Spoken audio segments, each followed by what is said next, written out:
course, thank you for having me. Let's start with this breaking news as we are learning here that video just coming out from the IDF is saying that there were strikes on what is said was former Ayatollah Khamenei's underground bunker. What is your overall reaction to that as we are learning this? Well, the death of Ali Khamenei is really marks the end of the Velayat Faqih, the supreme leader regime in Iran. And that is what President-elect of the National Council of Resistance of Iran, Maryam Rajavi, said just day before yesterday. Keep in mind that compounds like this just 5 days ago, 6 days ago, were attacked by more than 200 members of the National Liberation Army of Iran, significant segment of the MEK resistance units, just a few 5-6 days ago, before the war broke out. Noting that the Iranian people are fighting this regime on the ground in Iran and have capabilities to fight this regime. And noting again also that the main war here is between the regime in Iran and the 92 million people inside Iran who want the regime gone. And so to your point, President Trump said that he would prefer a peaceful, someone who can bring about peace and stability, not only to Iran, but to the region. So that is why myself and our community support the formation that was announced by Mrs. Rajavi of the provisional government of the National Council of Resistance of Iran. That would it wasn't formed yesterday; it was formed 45 years ago, with the goal of overthrowing the regime, and once it is overthrown, managing the transition periods to transfer the power from the regime to the people of Iran. So that is great news. The people of Iran have an organized resistance that can do this. Let's talk about regime change here, because as I said before I brought you in, President Trump says he wants a say in who the next leader is going to be. At this point, how plausible is it that President Trump will be involved in that decision, and where do we stand in terms of picking the new leader? Well, first thing first, we have to overthrow this regime. This regime is a highly entrenched, militarized entity. Its tentacles reach every neighborhood across the country, twice the size of Texas. So it has to be kicked out of Iran. These predators are wounded animals that are showing their teeth, and showing their teeth to the people of Iran first. I remind the listeners and viewers of to use President Trump's terms, 30,000 plus people were killed just a few weeks ago in the early part of January. And so this regime is going to kill until it goes away. And so therefore you need a fighting force on the ground to fight it. And that is why I referred to earlier to the National Liberation Army, because that's really our fighting force, along with other ethnic groups in Iran that have long been oppressed by the clerical rule, and also were oppressed by the monarchy in Iran. And so for this change to occur, we first must overthrow this regime. That means the United States must back Iran's most organized opposition politically and morally in their effort to overthrow this regime. This regime is history as far as its existence politically. The people of Iran have already rejected monarchy in the 1979 revolution. So what remains is an infrastructure, a plan, and boots on the ground. And that is what we see the NCRI, the leadership of Mrs. Maryam Rajavi, the structure of the NCRI and the provisional government, and the boots on the ground of the National Liberation Army. Those are the reasons why the free world must support this infrastructure. And that's why we as a community support it. In fact, this Saturday, starting 11:30 a.m. In the Upper Senate Park in D.C., we'll be rallying and then marching to Pennsylvania Avenue to do just that, to express our support for the provisional government, our community's support for this provisional government. And we're taking a live look there out of Beirut as we can see some smoke plumes. We do know Hezbollah has been involved now for several days here. I wanted to quickly recap for our viewers just tuning in. We do know President Trump's scheduled to meet with defense contractors at the White House today. That meeting coming after White House Press Secretary Caroline Leavitt said that U.S. weapons stockpile has more than enough capability to not only successfully execute Operation Epic Fury, but to go much further. Now, we also know that the Israel Defense Forces say they dismantled 6 Iranian ballistic missile launchers just minutes before they were fired towards Israel a bit earlier this morning. When we talk about Iran's capabilities and where they stand, what does all of this reveal about Iran's current military capabilities? Well, it's significantly weakened, but keep in mind what I said earlier was this is an entrenched regime. This regime became entrenched under a guise of appeasement. In other words, for 47, 45 years, the people of Iran have been fighting to change the regime, overthrow it, a significant human cost and suffering, while the international community and many administrations in the US have wanted in the past, have wanted to make deals with the regime and change its behavior. What that meant that they provided significant appeasement and concessions to the regime that included significant concessions politically and prohibiting the Iranian opposition, including the NCRI. But under that cover of appeasement, unfortunately, the regime was able to obtain significant resources to build the ballistic missiles program, to build the nuclear weapons program, to build the highly sophisticated oppression machinery inside Iran that has resulted in the death and destruction inside Iran, and now we see death and destruction outside of Iran.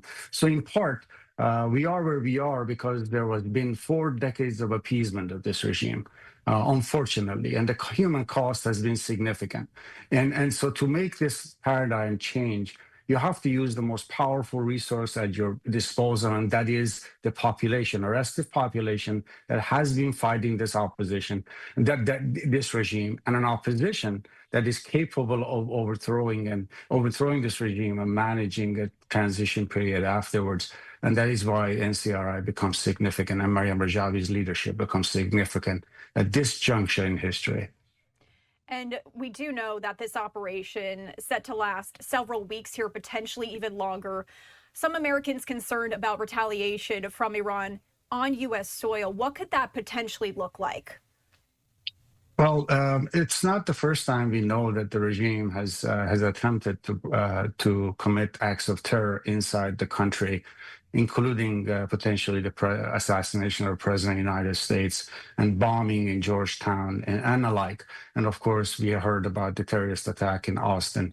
We as Iranian dissidents have always been targets of the Iranian regime terrorist activities. So we feel that pulse. We certainly appreciate the sense of instability that it brings. But really, the international community, my response, and certainly the people of the United States should take their cue from the Iranian people who are standing up and sacrificing to overthrow this regime. And so the answer is that we have to oppose this regime. There is no other choice. Unfortunately, I wish there was, but there isn't. The only solution is to confront this regime and hold it accountable. And what does that mean? The confrontation and the boots on the ground, the fighting, needs to be done inside Iran. I gave an example of the attack on Khamenei compound earlier. Those are the kind of responses that the people of Iran are giving to the regime, and they will continue to do that until this regime falls. And the free world must lend them political support, must lend them moral support. And I am certain that this regime on the verge of collapse. Just looking ahead here, staying on the topic of this could potentially last quite a bit of time here, how might Iran attempt to respond militarily or strategically in the coming weeks, especially if its missile and naval capabilities continue to be targeted? I know we touched on this a little bit, but really, what should we be looking out for here? Right. Both inside of Iran and outside of Iran, you can expect to have additional aggression by the regime in Iran. Just before coming on, I was listening to a voice on Iranian TV of one of the IRGC commanders essentially telling the parents, the mom and dads inside Iran, to keep their children inside, as if there is any sign of them against the speaking or talking about against the regime in any way, they will be shot, and that every Basiji and IRGC person in the streets has been given a shoot to kill order. That is what, unfortunately, the regime has had to rely on to try to suppress the population. So that aggression will increase. And certainly, as you can see, they have attacked countries that have had nothing to do with this particular conflict. And unfortunately, we'll have to bear witness to that reality, that this regime is a wounded animal, and it is showing its true colors by attacking innocent civilians in parts of the countries that have nothing to do with this conflict. And so, unfortunately, that will be the reality that we have to deal with. But the answer is the overthrow of the regime by the people of Iran and their organized resistance. That is really the least costly alternative to this unfortunate dilemma. And we've been hearing from the State Department as well, as they've been issuing several social media posts here as they're helping Americans evacuate several countries across the Middle East. My question to you, does this signal concerns that this conflict could spread beyond Iran and Israel? I know we have already seen it expanding elsewhere, but could this grow even larger? Well, any conflict obviously has that potential. Entire set of conflicts in the Middle East over the past 47 years, in one way or another, are rooted in the Islamic Republic's regime. And no one knew that better than the people of Iran and their organized resistance. That's why they divulged Iran's nuclear weapons program. I'm talking about the NCRI. That is why they discussed and had multiple briefings and press conferences on Iran's ballistic missile program. And that is why they spent so much energy getting intelligence about Iran's terrorist machinery in Iraq and beyond. The reality is that this regime is, because it's unstable and illegitimate inside the borders of Iran, has created a killing machine outside of Iran too.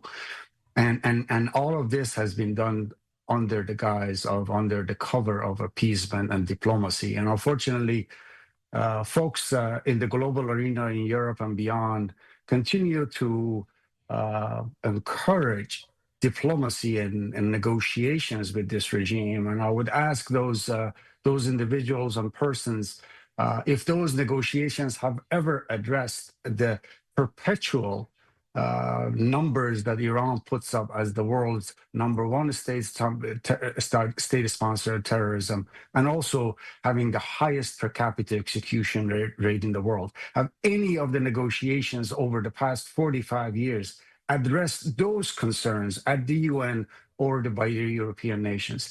It is important to recognize the biggest loser in all of this are the people of Iran if the regime in Iran persists. But yet I reiterate that the answer and the decision on the future of Iran will be made by the brave men and women, youth in the streets of Iran who are confronting the regime at significant cost, and their decision and on their future form of government belongs to them. And we support that because they earned and deserve that. And before I let you go here, I just wanted to share this news again that we've been following within the hour from the Israel Defense Forces. If you are just joining us here on Live Now from Fox, we've been sharing the IDF says about 50 Israeli Air Force fighter jets dismantled Ali Khamenei's underground military bunker beneath the Iranian regime's leadership compound in Tehran. So that's the news we're following here. But before I let you go here, Dr. Majid, is there anything else you want to say about this in particular, or just about what we have been seeing here the past several days? I think we see a confrontation and look, my own family was a victim of this regime in many ways. My family members were tortured, and my brother was executed along with 30,000 others, MEK sympathizers and members in the 1988 massacre of political prisoners. Very little has the world done, including those at the UN who called for negotiations with the regime over the past 30 years in addressing that crime against humanity. Fast forward to January 2026, and this Khamenei, who is now dead, ordered the killings of possibly more than 30,000 people on the streets of Iran. But this time around, this wasn't a silence issue. The world reacted.